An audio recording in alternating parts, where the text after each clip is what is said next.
Zaker Ali অনিকের 400 strike রেটের বিপিএলে প্রায় 400 রানের ম্যাচ দেখলো ভক্তরা। সিলেটের মাঠে রান বন্যার ম্যাচে লড়াইটা হলো হাড্ডাহাড্ডি। শীর্ষে থাকা রংপুর রাইডার্সকেই কঠিন চ্যালেঞ্জ জানালো সিলেট স্ট্রাইকার। প্রথমে রনি তালুকদার ও জাকির হাসানের 50 ঊর্ধ্ব ইনিংসের জবাবে ছক্কার বৃষ্টি ঝরান অ্যালেক্স হেলস আর সাইফ হাসান। মিরপুরের পর সিলেটে অব্যাহত বিপিএল এর রানের ফোয়ারা। সিলেট স্ট্রাইকার্সের রানের পাহাড় হেসে খুলে টপকে টানা চতুর্থ জয় তুলে নিল রংপুর রাইডার্স। জাকের, জন্স, জাকির, রনিদের ব্যাটিং মলিন হয়েছে অ্যালেক্স হেলসের সেঞ্চুরিতে। বড় ভূমিকা রেখেছেন সাইফ হাসানের তাণ্ডবীয় ব্যাটিংও। গ্লোবাল চ্যাম্পিয়ন্স রংপুর আকাশ ছোঁয়া লক্ষ্য তাড়া করে ফেলেছে ম্যাচকে একপাশে বানিয়ে। আগে ব্যাট করতে নেমে পয়েন্ট টেবিলের শীর্ষে দল রংপুরকে 206 রানের লক্ষ্য ছুড়ে দেয় স্বাগতিক দল সিলেট।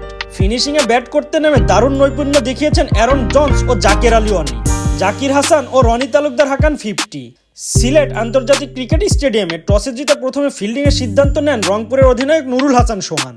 উদ্বোধনী জুটিতে সিলেটকে ভালো শুরু এনে দেন দুই ওপেনার রনি তালুকদার ও জন্স মনসি। 12 বলে 18 রান করে মনসি বিদায় নেন দলীয় 47 রানে। তবে রনিকে নিয়ে রানের গতি সচল রাখেন জাকির হাসান। দলীয় 68 রানে বিদায় নেন রনি, তার আগে তুলে নেন অর্ধশতক। আগের ম্যাচে 41 রান করা এই ক্রিকেটার এই ম্যাচে গড়েন 54 রান। 32 বলের মোকাবেলায় হাঁকান 7টি 4 ও 3টি ছক্কা। রনির বিদায়ের পরেই খুব একটা সুবিধা করতে পারেনি আয়ারল্যান্ডের ব্যাটার পল স্টার্লিং। 5-এ নেমে অ্যারন জন্স সঙ্গ দেন জাকিরকে। ইনিংসের 19তম ওভারে 36 বলে অর্ধশতক পূরণ করেন জাকির। অর্ধশতকের ঠিক পরপরই অবশ্য বিদায় নেন, করেন 50 রানের ইনিংস। 6 নম্বরে ক্রিজে নামেন জাকের আলী। জন্সের সাথে বোলারদের ওপর চড়াও হন তিনি।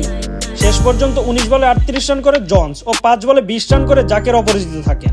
জন্স 1টি 4 ও 4টি ছক্কা এবং জাকের 3টি ছক্কা হাঁকান। নির্ধারিত 20 ওভার শেষে 4 উইকেট হারিয়ে সিলেটের সংগ্রহ দ্বারা 205 রান। জবাব দিতে নেমে প্রথম ওভারে আজিজুল হাকিম তামিমকে হারায় রংপুর রাইডার্স। 5 বল মোকাবেলা করেও জুনিয়র তামিম খুলতে পারেননি রানের খাতা। তবে 2 রানে প্রথম উইকেট হারানোর পর শক্ত হাতে হাল ধরেন অ্যালেক্স হেলস ও সাইফ হাসান। ইংল্যান্ডের অ্যালেক্স হেলস জয় নিশ্চিত করার আগে পূর্ণ করেন নিজের সেঞ্চুরি। সাইফও চলে যান শতকের কাছাকাছি। হেলস যখন 99 রানে অপরাজিত তখন 39 বলে 3টি 4 ও 7টি ছক্কায় 80 রান করেন সাইফ হাসান।